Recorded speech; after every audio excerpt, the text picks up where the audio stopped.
Now to the growing concerns surrounding inflation. President Biden writing an op-ed in the Wall Street Journal on the topic and meeting with Federal Reserve Chair Jerome Powell. ABC's Ika Jachi is in Washington with more. President Biden meeting today with Federal Reserve Chairman Jerome Powell to discuss ways to reduce inflation. In a Wall Street Journal op-ed on Monday, Biden said he wouldn't seek to influence the Fed's policy decisions inappropriately, unlike former President Trump and other past presidents. I'm not going to interfere with their critically important work. In Germany, a member of the Fed board said the U.S. central bank should be prepared to raise interest rates by a half percentage point at every meeting until inflation is curbed.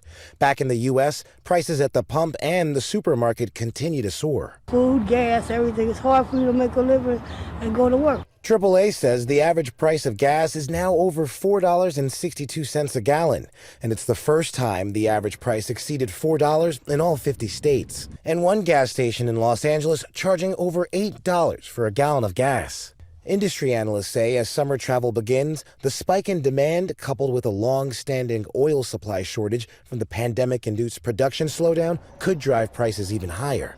Biden largely placing the blame for high gas prices on Russian President Putin and his invasion of Ukraine, a sentiment shared in part by EU leaders, who today finalized a cut of nearly 90% of Russian oil imports by the end of 2022. This comes at a time when we see that Russia has disrupted supplies to by now 5 member states. Biden's approval rating is below that of Donald Trump, as well as the 5 previous presidents at this point in their term, largely driven by concerns about the economy. My plan is to address inflation. It starts with a simple proposition: respect the Fed. One positive sign in the economy is the labor market, the unemployment rate dropping to 3.6% in April, and some economists expect it to drop further to a pre-pandemic low in the coming days. Ika Jachi, ABC News, Washington.